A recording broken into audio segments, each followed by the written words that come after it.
안녕하세요 여러분. 저는 하남시 덕풍동에 위치한 덕풍시장에 지금 와 있는데요. 이곳에는 평소에 선행을 하기로 아주 유명하신 키다리 아저씨가 있다고 합니다. 여러분 지금 함께 만나러 가볼까요?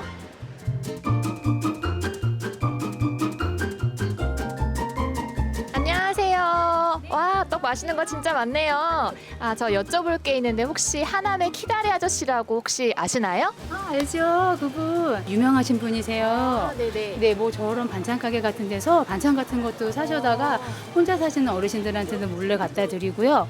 저희 집에도 오셔가지고 떡을 자주 사가세요. 그래서 혼자 계신 분들한테 몰래 갖다 드린다고 알고 있어요. 덕풍동에 키다리 아저씨라고 있다는데 혹시 들어보셨나요? 그분 틈만 나면 동네 구석구석 청소하시고 파지 모으는 어르신들도 되게 잘 모시고 항상 주민들에게 웃으면서 인사해 주셔서 그분 만나면 기분이 참 좋아요. 주민들의 칭찬이 자자한 이분에 대해 좀 더 자세히 알아보려고 오늘 사회복지사를 모셔봤는데요. 안녕하세요. 네, 그 덕풍동의 키다리 아저씨라고 혹시 들어보셨나요? 네, 키다리 아저씨는 저희 사회복지센터에 홀로 사시는 어르신들이나 혹시 도움이 필요한 분들이 없는지 항상 먼저 문의를 하세요. 쌀과 반찬을 나눠주시고 명절이면 떡도 정성스럽게 챙겨드리는 저희 덕풍동의 자랑이죠. 얘들아 잠깐만. 저분이 누구신데 그렇게 좋아해? 키다리 아저씨요. 키다리 아저씨가 어떤 분인데? 완전 짱이에요. 우리가 횡단보도 건너는데 여기 이제 가라고 도와주시고 엄청 착하시고 좋으세요. 맞아요. 너무 좋아요. 오늘 만나본 하남시 덕풍동 키다리 아저씨 여러분은 어떻게 보셨나요? 티나지 않는 선행으로 사람들의 가슴 속에 좋은 기억으로 남은 키다리 아저씨. 다음엔 어떤 키다리 아저씨가 기다리고 있을지 저는 계속 찾아보도록 하겠습니다. 그러면 다음에 또 만나요. 안녕. 저 키다리 아저씨 혹시 여기 오셨습니까? 예. 하남교인이 아닐까 싶어요. 여러분 저분의 이름은 있겠지만 사람들이 붙여준 좋은 이름 키다리 아저씨. 그 사람의 대명사가 되겠죠. 우리나라 그 속담에 동물은 죽어서 가죽을 남기고 사람은 죽어서 이름을 남긴다. 그런 말이 있어요. 우리 모두가 이름이 있지 않아요. 각자의 이름이 있지만 그 이름 남긴다는 것이 아니라 사람들에게 견해, 사람들의 평판 이것을 남기게 된다는 것이죠. 이런 말이 있어요. 우리 몸의 이 상처는 고칠 수가 있지만은 나쁜 평판은 고칠 수가 없다. 그런 말이 있어요. 진짜 그렇겠죠. 왜냐하면 내가 남겨놓은 발자취이기 때문에 그걸 내가 마음대로 고칠 수는 없는 것이죠. 다른 사람들의 견해이기 때문에 그렇습니다. 여러분은 어떤 사람으로 기억되고 싶습니까? 현대 경영학의 아버지라 불리는 사람이 있어요. 이 사람 이름이 피터 드러크라는 사람이에요. 아마도 사업을 경영하는 사람들, 회사를 경영하는 이런 사람들, CEO들 이분들의 책상에는 반드시 이 피터 드러크의 책이 한 권쯤은 있을 거다. 저는 그렇게 생각이 들어요. 왜냐하면 유명한 사람이니까. 저는 목회자인데 제 서재에도 이 피터 드러크 책이 몇 권이 있습니다. 이 두꺼운 책들이. 이분은 그만큼 한 분야의 유명한 사람이죠. 그런데 이 사람이 이렇게 자기 스스로 한 분야에 많은 사람들이 기억해 줄 만한 그런 명성을 얻은 이유를 자기 책에서 설명을 해요.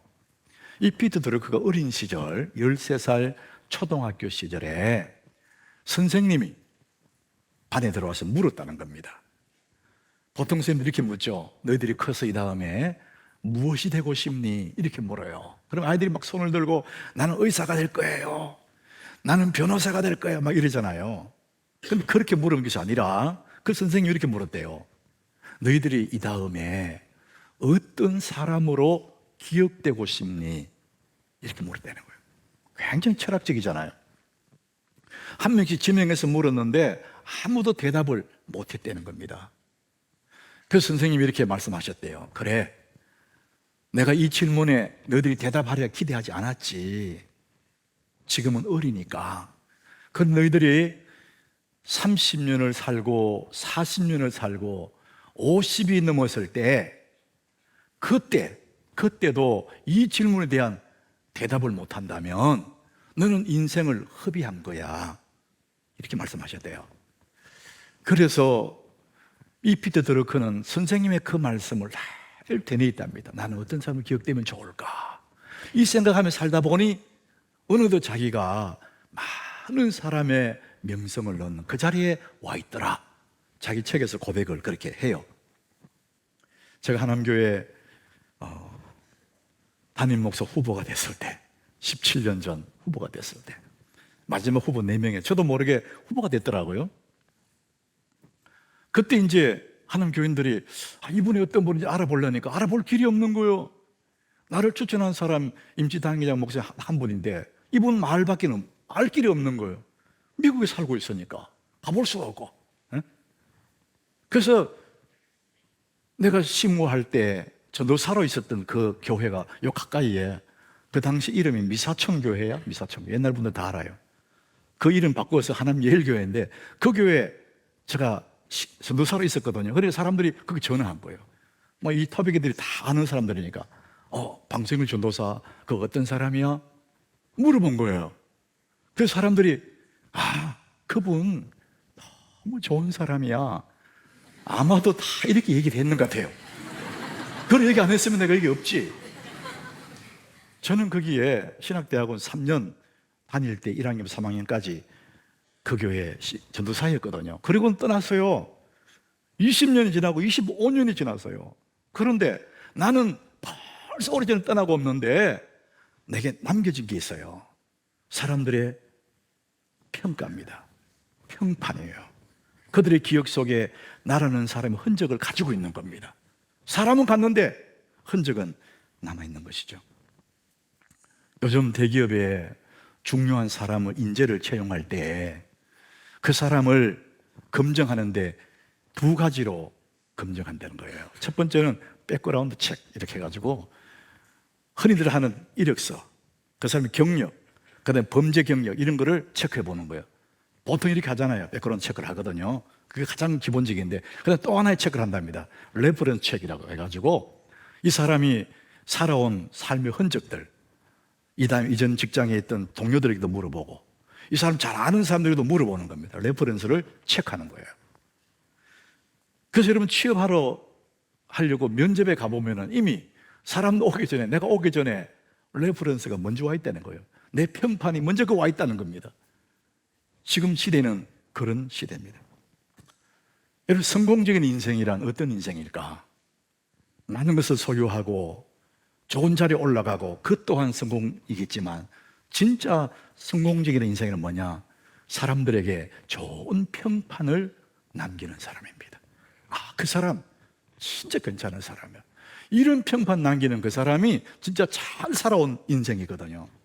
자, 우리 오늘 본문에 함께 나눌 이 본문 말씀에 정말 좋은 평판을 받는 한 사람이 등장합니다. 우리 오늘 본문 9절을 우리 한번 보겠습니다. 이 사람을 향해서 예수님이 하신 말씀이거든요. 내가 진실로 너희에게 이르노니. 예수님이 중요한 말씀하실 때마다 진실로라는 단어를 써요.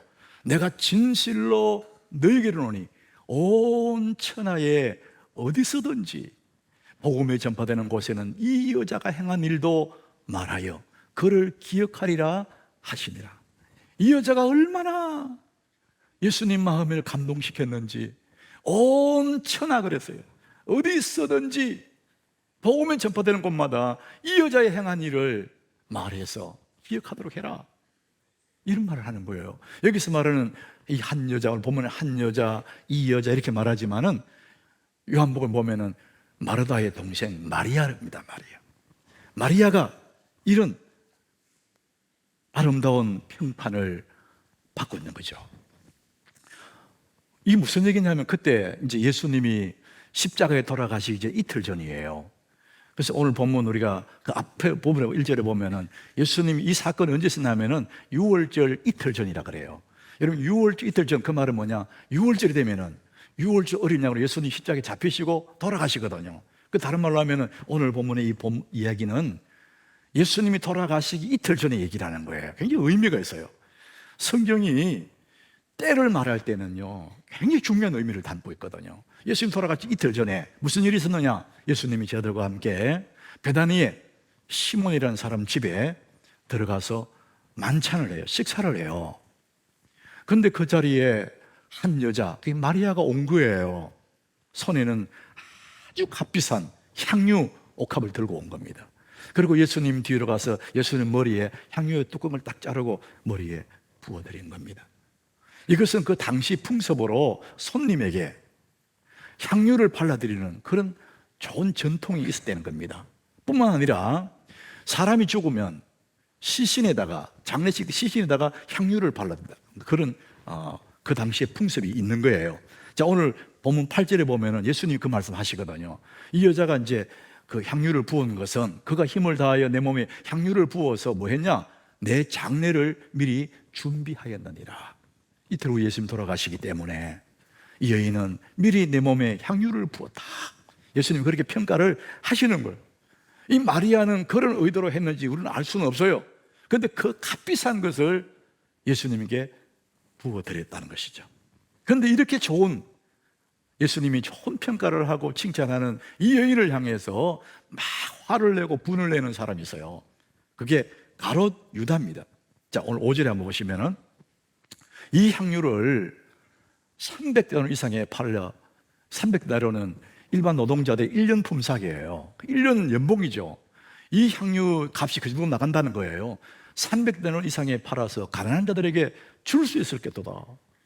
그 여자를 막 책망하는 거예요. 왜 그 비싼 거를 그렇게 허비하느냐? 얼마나 많은 사람에게 두면 도움이 되겠냐? 이렇게 말을 하는 것이죠. 여러분, 경제적인 논리를 보면은 맞는 말이에요. 부어서 없애버리면 되겠습니까? 300돈 이상 얼마나 많은 사람이 혜택이 가겠느냐?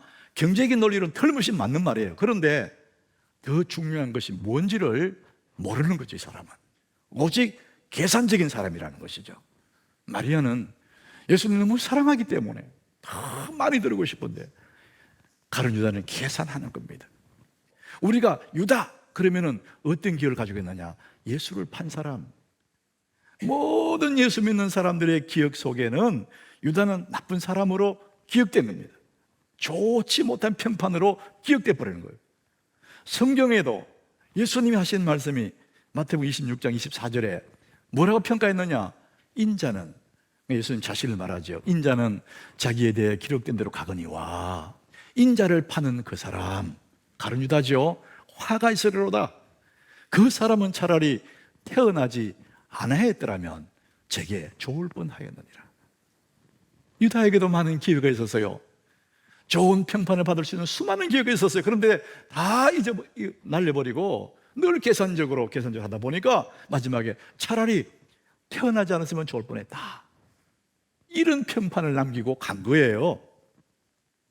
사랑하는 여러분, 여러분은 어떤 사람으로 기억되고 싶습니까? 제가 이 책을 읽는 중에 나는 어떤 사람으로 기억되면 되고 싶은가, 책 제목이 그런 책이 있었어요. 이 서미림이라는 사람 쓴 건데, 이 책에서 오스트리아 음악가 하이든 있잖아요. 하이든의 이야기를 인용했더라고요. 음악가인 하이든이 이런 얘기를 했어요. 자기가 인생을 살아가면서 참 이루기 어려운 세 가지가 있더라.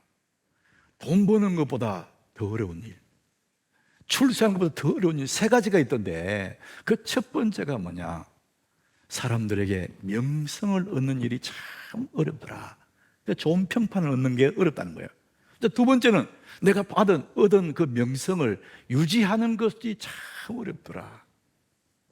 그렇죠, 진짜.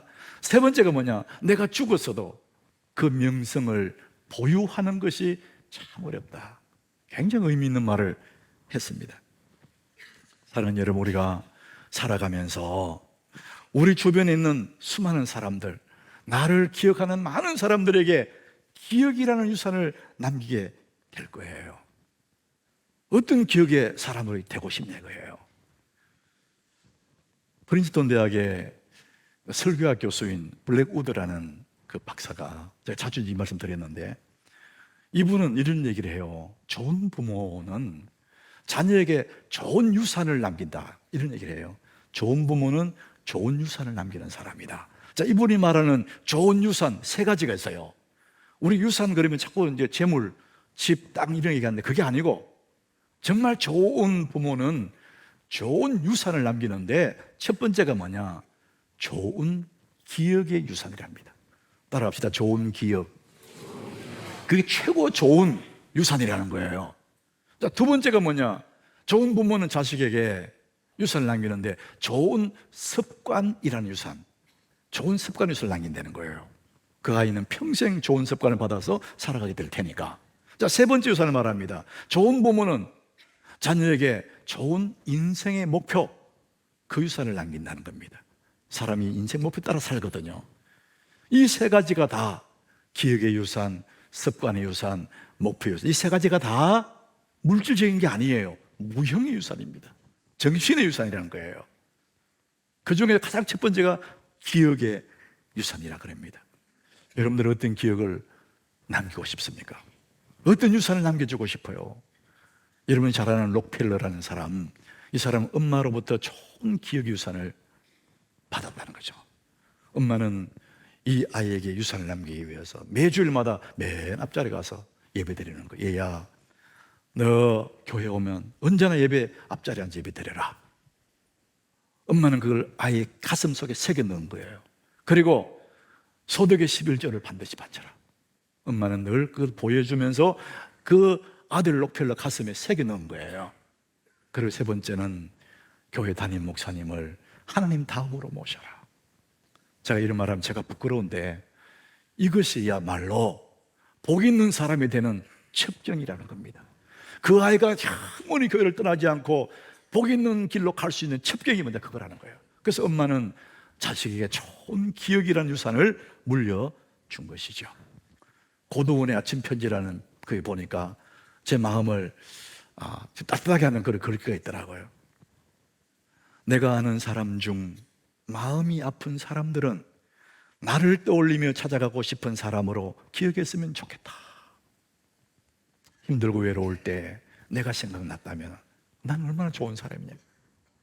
누군가가 아프고 외롭고 힘들 때 나를 떠올리며 힘을 얻고 다시 뜨거워지는 그런 사람으로 기억될 수 있기를 꿈꿔봅니다.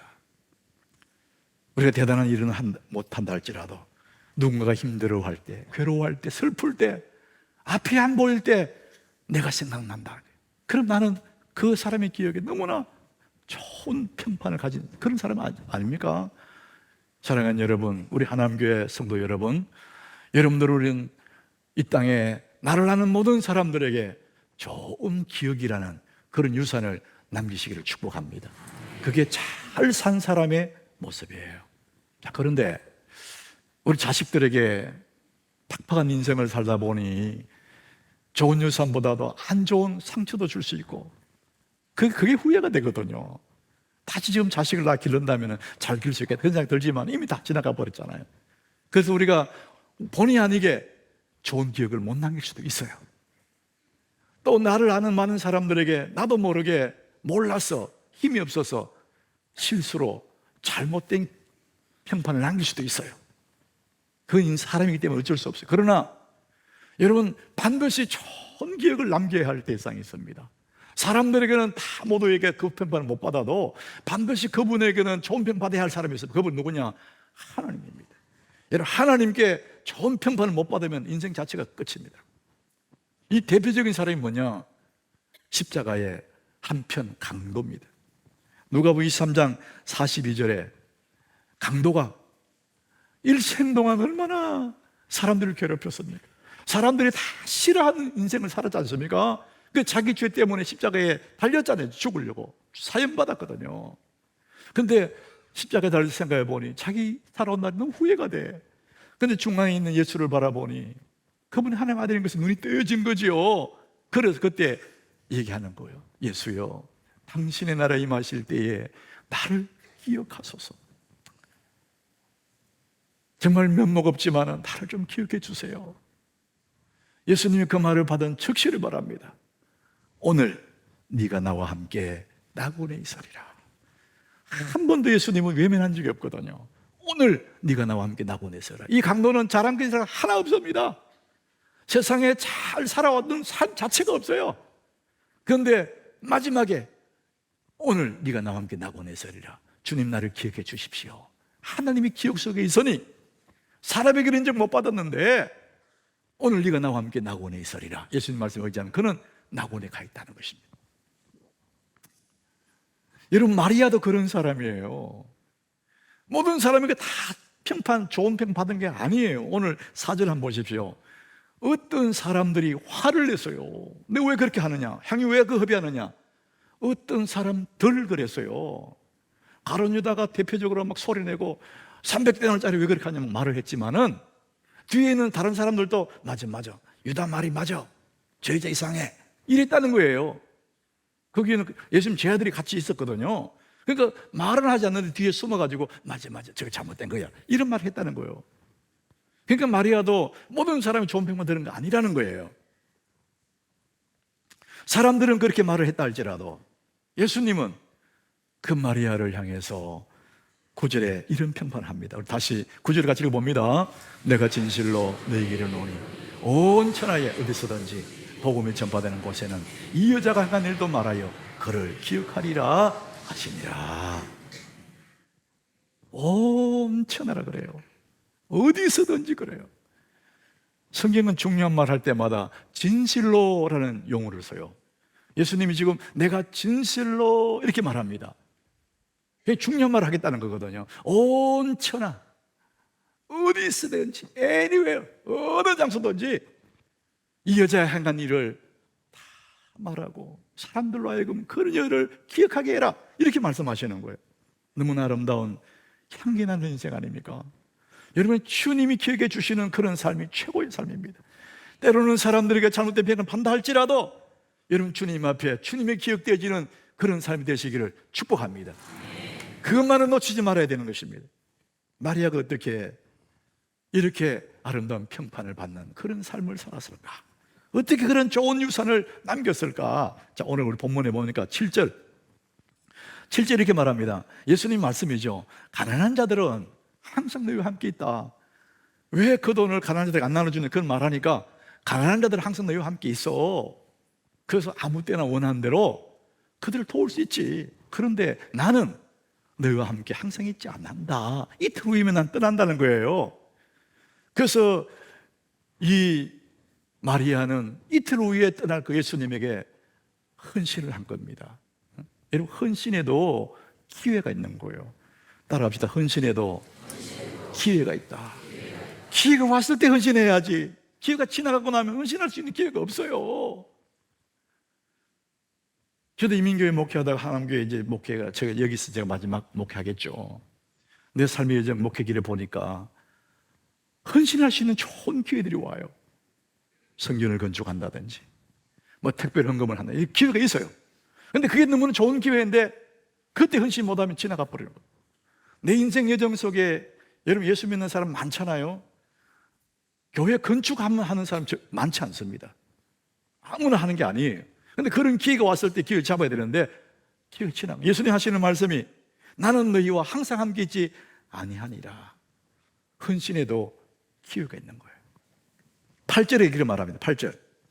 저가 그 마리아를 얘기하는 저가 힘을 다하여 내 몸에 향유를 부어 내 장례를 미리 준비하였느니라. 따라합시다. 힘을 다하여. 헌신에는 힘을 다하는 거예요. 마리아는 예수님을 너무 사랑했는데 여러분, 사랑 그냥 사랑되는 게 아니잖아요. 힘을 다했어.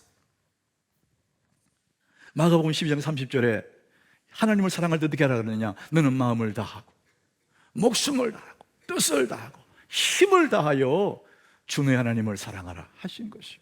힘을 다한다. 여기에 방점이 있는 거예요. 여러분, 교회를 섬길 때 편한 곳에 편하게 섬긴다, 그런 건 없어요. 헌신이잖아요. 힘들고 어렵지만 헌신, 힘을 다하는 그 일이 진정 하나님 받으실 만한 그런 헌신이지 않습니까? 여러분, 헌금 언제나 부담이 돼요. 헌금. 어릴 적부터 몸에 습관이 되어 있는 사람들은 하나님께 드리는 11조 전혀 부담이 안 됩니다. 그리고 특별한 거 이런 거 부담되겠죠. 왜 여러분 헌금이 부담이 됩니까? 오프링이거든, 오프링. 영어로 오프링이라고 그래요. 이것은 제물입니다, 제물. 구약의 제물은 각을 떠서 죽입니다. 그렇게 바치는 거거든. 헌금은 제물이에요. 그러다 보니까 늘 부담이 되는 거예요. 그래서 헌금이에요. 보통 뭐 정치 헌금 뭐 이런 거 하잖아요. 그건 오프닝이라 하지 않습니다. 그냥 펀드라고 그래요, 펀드. 도네이션 이렇게 말해요. 그거는 쓰고 남는 거 힘 안 들이고 부담 안 되게 내는 거예요. 그게 정치 헌금, 뭐 도네이션 이런 겁니다. 근데 하나님께 드리는 것은 그게 아니에요. 내가 쓰고 남는 거 하는 게 아닙니다. 그래서 헌금이 되는 것입니다. 힘을 다하여 주님을 쓰는 거예요. 이 마리아는 힘없는 여인인데 어떻게 힘을 다해 그렇게 주님을 섬길 수 있을까? 이유는 딱 한 가지예요. 예수님을 너무 사랑하는 거예요. 사랑하는 사람에게는 더 있어도 더 들고 싶은, 이게 사랑의 속성이지 않습니까? 예수 믿는 사람은 많지만은 사랑하는 사람 많지 않습니다. 우리 하남교회 교인들 얼마나 많습니까? 사랑하는 여러분, 예수님을 사랑하시기 바랍니다. 힘을 다해 사랑하시기 바랍니다. 여러분은 어떤 사람으로 기억되기를 원하십니까? 당신은 어떤 사람을 기억되기 원하십니까? 이 질문은 결국 어떤 질문이냐? 모든 인간은 세상을 떠난다. 삶의 진실을 얘기하는 거예요. 우리는 반드시 떠나게 됩니다. 이 삶 다 살고 나면은 우리 하나님 앞에 서게 될 거예요. 그런데 아직은 우리가 이 땅에 있습니다. 이 땅에 산 날 동안에 가장 좋은 삶의 태도, 오늘 마리아 같은 사람입니다. 주님을 사랑하기 때문에 내가 받은 그 사랑, 주님의 그 은혜를 내가 무엇으로 갚지? 이런 태도로 살아가는 것이 가장 좋은 삶의 태도인 것입니다. 시편 116장 12절 아름다운 삶의 태도를 얘기합니다. 우리 같이 읽어봅니다. 내게 주신 모든 은혜를 내가 여호와께 무엇으로 보다. 우리 한 번 더 읽습니다. 내게 주신 모든 은혜를 내가 여호와께 무엇으로 보다할까? 사랑에 빚진 그 심정 얼마나 행복해요. 받은 사랑에 너무 빚을 졌어요. 너무나 행복한 거예요. 이런 태도로 하나님은 너무 고마워, 너무 감사해, 내가 뭘로 갚지? 이런 삶의 태도로 살아가게 되면 주변에 있는 모든 사람들에게 덕을 세우게 되고요, 하나님이 그런 태도로 살아가는 그 사람이 하나님 기억 속에 아름다운 사람으로 기억되는 것입니다. 여러분 살다 보면 어려운 일을 만나잖아요. 예기치 못한 일, 이해되지 않는 일을 만나요. 그때마다 그래도 하나님 뜻이 있겠지, 주님 은혜 감사합니다, 이렇게 나갈 때 그 사람은 떠난 삶의 흔적, 아름다운 흔적이 남을 거예요. 그를 기억하는 모든 사람들이 그를 보고 싶어 할 겁니다. 하나님은 그 사람을 기억하실 겁니다. 여러분은 어떤 사람으로 기억되고 싶습니까?